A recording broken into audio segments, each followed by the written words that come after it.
torque. The turning effect of a force produced in a body about an axis of rotation is called torque. अब कहते हैं कि torque क्या है, किसी भी बॉडी के ऊपर फोर्स लगने की वजह से उनके एक्सिस का टर्न हो जाना या उनके एक्सिस का रोटेट करना जो है उसको हम क्या कहते हैं, टॉर्क. किस फोर्स लगाने की वजह से एक्सिस के रोटेशन जो है, अगर एक्सिस में रोटेशन प्रोड्यूस हो जाती है तो उसको हम क्या कहते हैं, टॉर्क. इसकी कॉमन एग्जांपल हम क्या लेते हैं, फॉर एग्जांपल कहता है कि हम एक स्पैनर लेते हैं, आम घरों में भी हम स्पैनर यूज करते हैं. कहते हैं कि हम स्पैनर लेते हैं और स्पैनर की मदद से हम एक नट को टाइट करते हैं.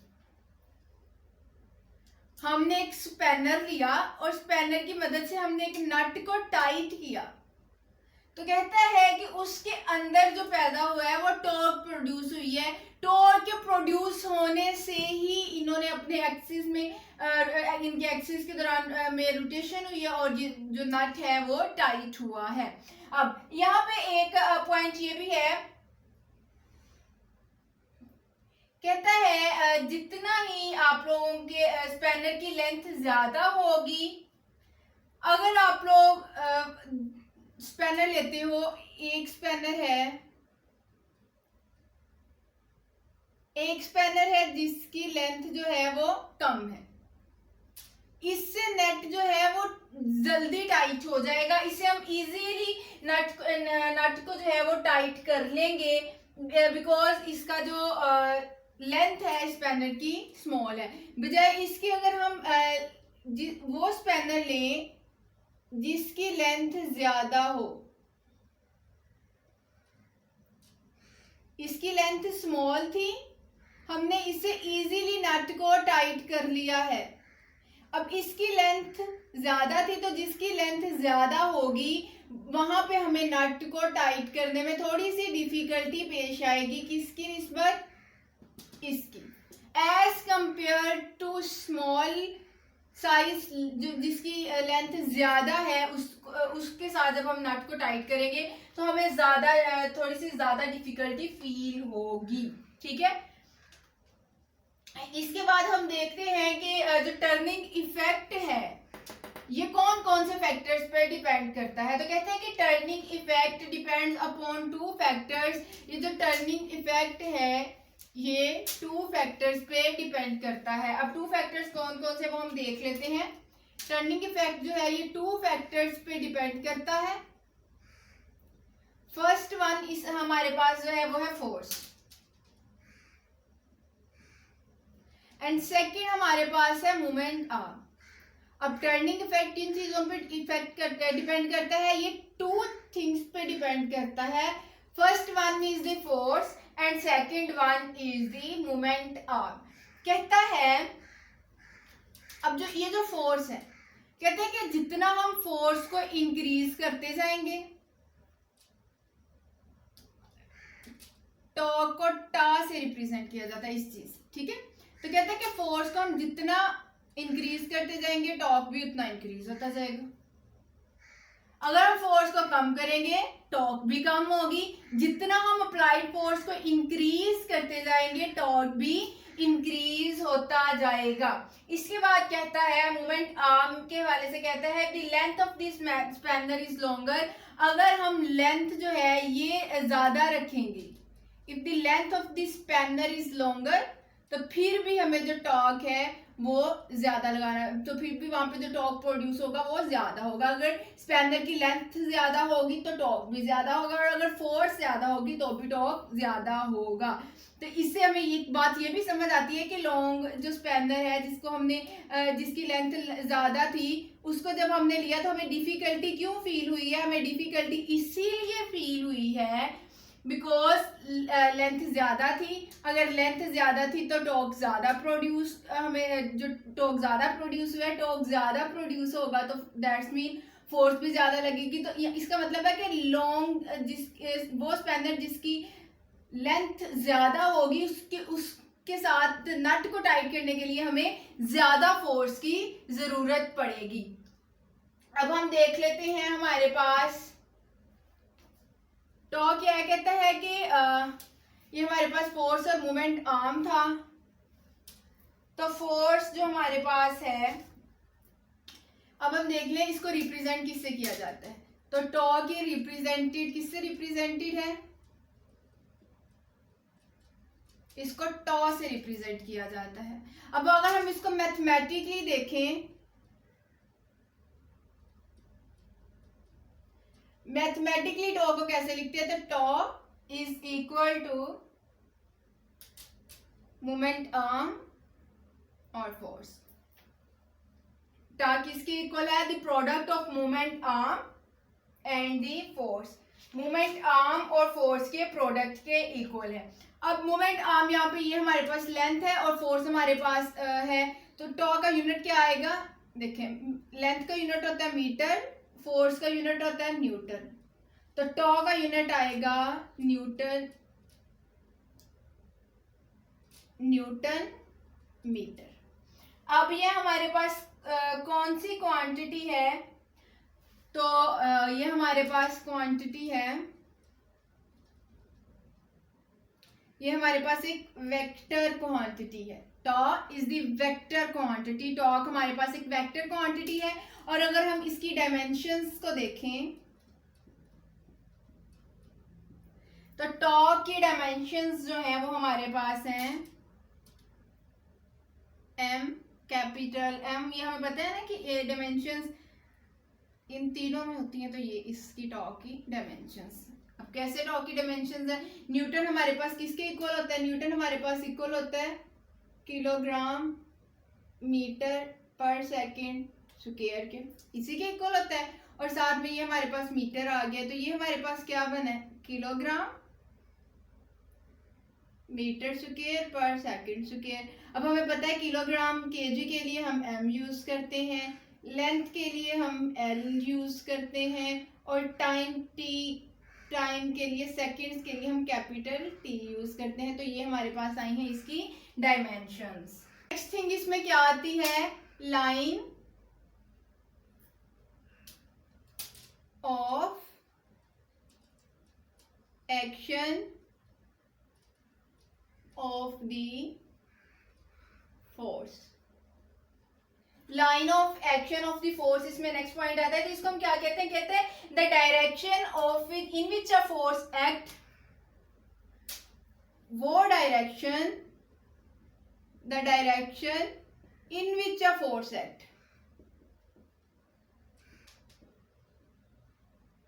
वो डायरेक्शन जिसमें फोर्स एक्ट कर रही हो, वो डायरेक्शन जिसमें कोई फोर्स एक्ट करे उसको हम बोलते हैं line of action of the force.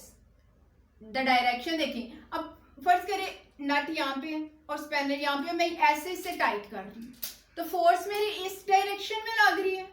अगर फोर्स मेरी इस डायरेक्शन में लग रही है, तो that's mean that is the line of action of the force. Next हम देखेंगे मोमेंट आर्म।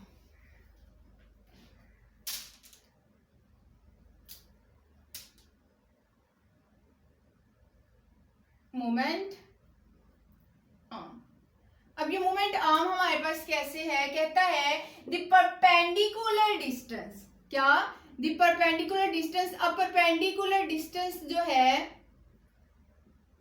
परपेंडिकुलर डिस्टेंस किस चीज के दरमियान, perpendicular distance between line of action of the force, line of action of the force के दरमियान और axis of rotation के दरमियान।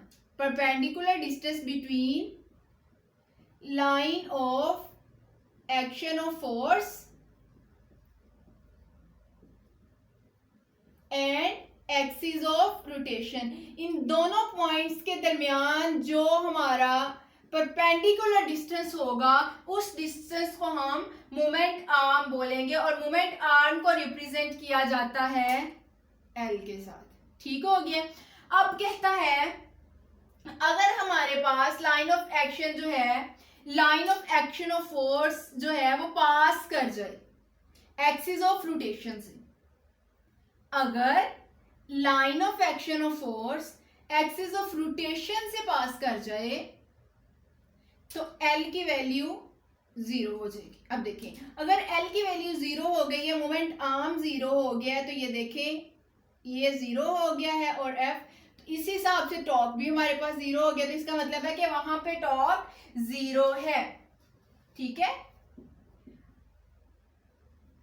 अब कैसे कहता है, ये तो हमें पता होना चाहिए। ये जीरो कैसे कहते हैं कि जब ये लाइन ऑफ एक्सिस ऑफ, इस तरह भी हम इसको लिख सकते हैं, और सेकंड हम इसको इस तरह से भी लिख सकते हैं।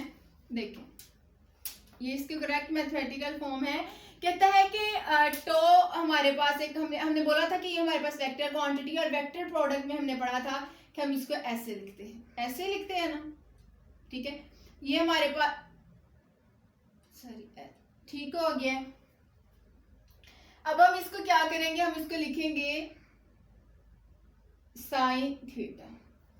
अब अगर ये दोनों चीजें एक दूसरे से पास कर रही हैं, तो इनके दरमियान का जो एंगल है वो हो जाएगा 90 डिग्री। तो tau is equal to L F sine 90।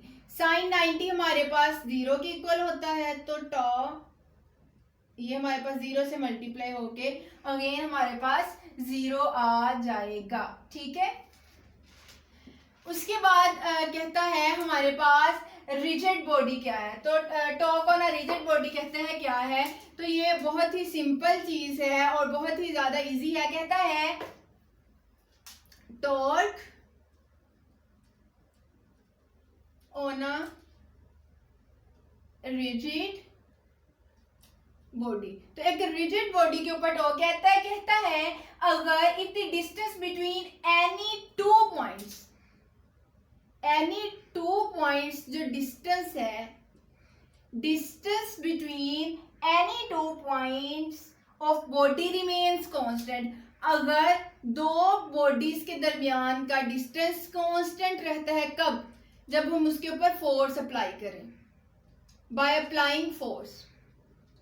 अगर फोर्स के अप्लाई करने से दो पॉइंट्स के दरमियान का डिस्टेंस कांस्टेंट रहता है, वो पॉइंट्स अपनी जगह से नहीं मूव करते, तो दैट्स मीन कि वो एक रिजिड बॉडी है।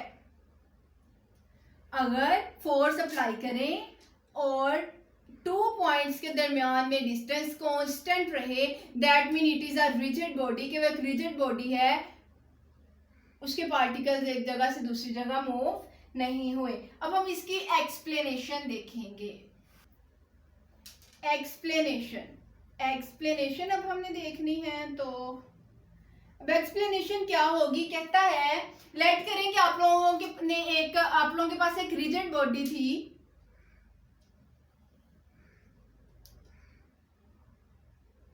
इस तरह आप लोगों के पास सपोज कर लें कि एक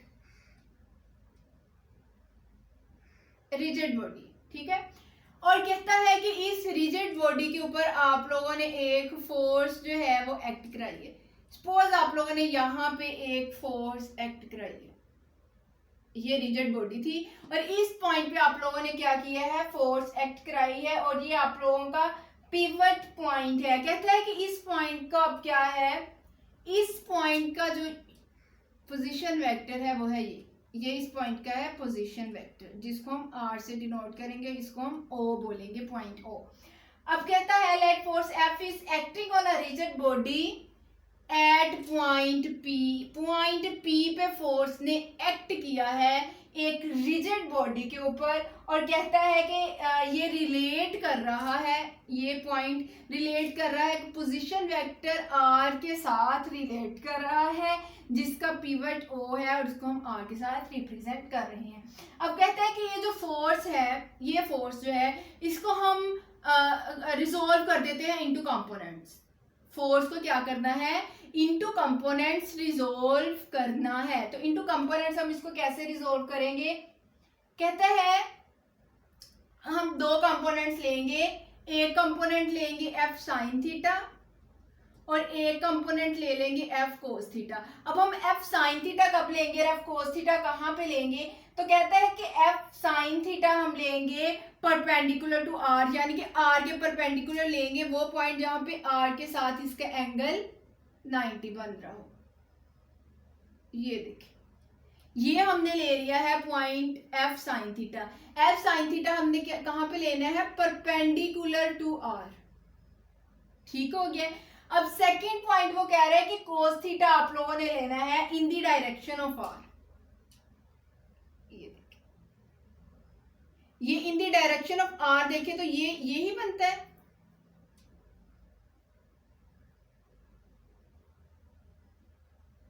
ये देखिए एफ साइन थीटा हमने कैसे लेना था, परपेंडिकुलर टू आर, और एफ कोस थीटा हमने ले लिया है इन दी डायरेक्शन ऑफ आर।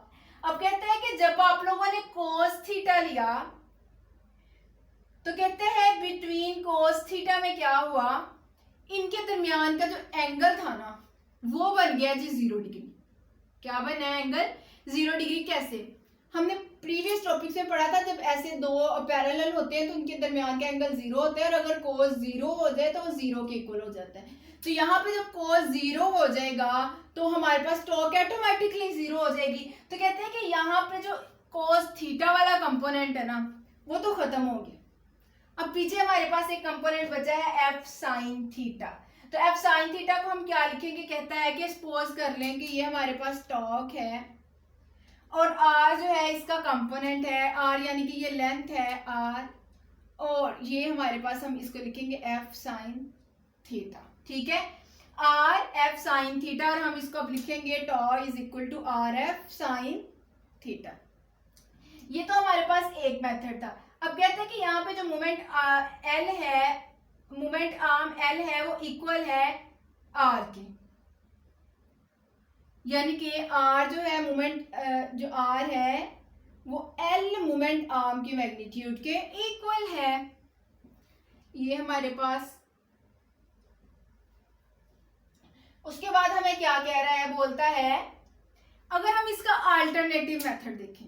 अब इसका अल्टरनेटिव मेथड क्या होगा, पहले तो हमने किया था आर एफ साइन थीटा, यानी कि हमने फोर्स के कंपोनेंट रिजोल्व कराए थे। अब अगर हम आर को इन कंपोनेंट्स रिजोल्व करवाएं तो आर को इन कंपोनेंट्स भी बिल्कुल हम इसी तरह से रिजोल्व करवाएंगे। सपोज ये हम यहां से रिमूव करते हैं,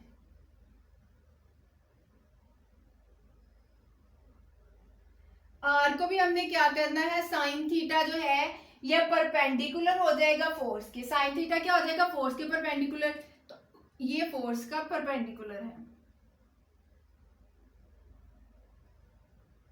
ये देखें तकरीबन यहाँ पे बनता है, ये देखिए यहाँ पे 90 का तकरीबन एंगल बन रहा है। तो कहते हैं कि फोर्स के 90 पे हमने इसको लिया है, तो ये हमारे पास बन गया आर साइन थीटा। अब कहता है कि दूसरी चीज आप लोगों ने क्या करनी है, इसकी डायरेक्शन में तो ये हमारे पास इस तरह से कोरिलेट कर जाएंगे। ठीक है, अब हम क्या करेंगे, अल्टरनेटिव मेथड में हमने अल्टरनेटिव मेथड में बिल्कुल हमारे पास पहले था एफ साइन थीटा, तो अब हम यहाँ पे लिखेंगे आर साइन थीटा और साथ हमारे पास आ जाएगा एफ। तो अगेन ये वही बन जाएगा are F sine theta.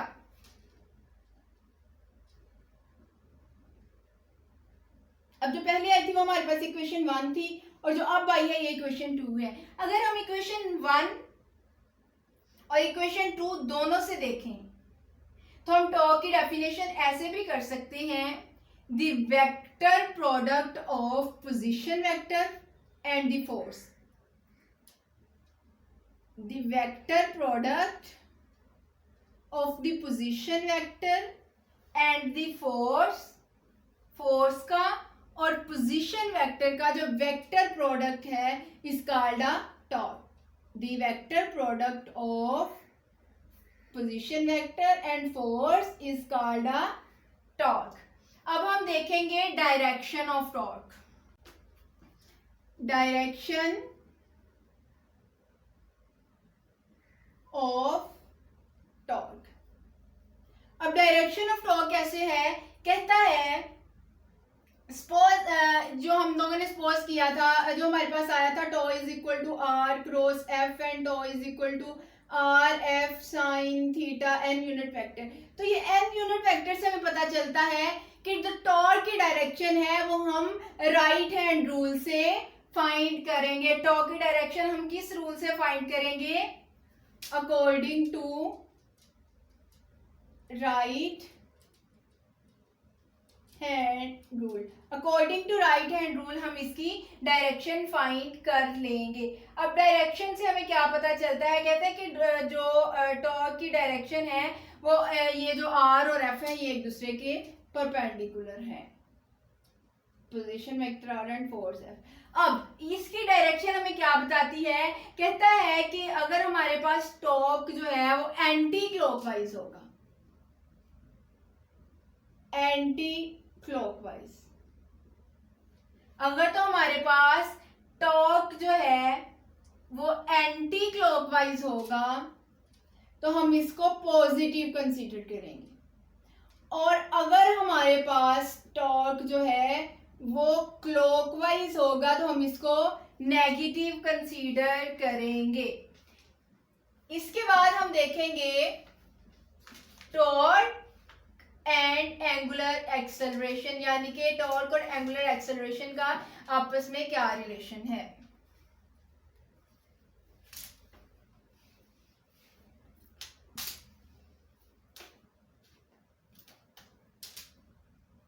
Torque and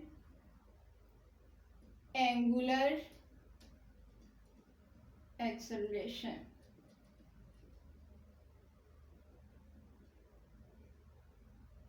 acceleration. अब इसमें हम क्या फाइंड करेंगे? तो क्या force determines the linear acceleration in body. कहता है कि ये जो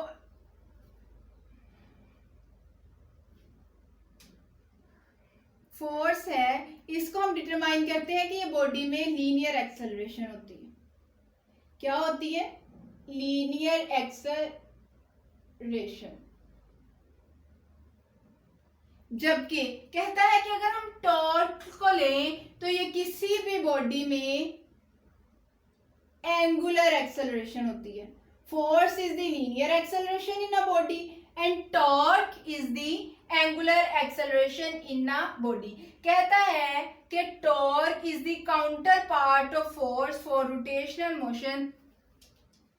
कहते हैं कि जो टॉर्क है वो, ये बहुत इंपॉर्टेंट एमसीक्यूज है, ये मोस्टली पूछा जाता है। What is the counter part of force और what is the counter part of torque. तो टॉर्क का जो काउंटर पार्ट है वो क्या है? Force. Torque is the counter part of force किस चीज में? रोटेशनल मोशन में। रोटेशनल मोशन में टॉर्क एंड फोर्स जो है वो एक दूसरे के काउंटर पार्ट्स हैं। कहता है if a body is at rest और moving with uniform angular velocity the angular acceleration is zero and a result torque acting on the body is also zero. If a body is at rest or moving with uniform angular velocity, then क्या होगा? जो angular acceleration है वो zero होगी और इसके result में body के ऊपर जो टॉर्क होगा वो भी जीरो ही होगा।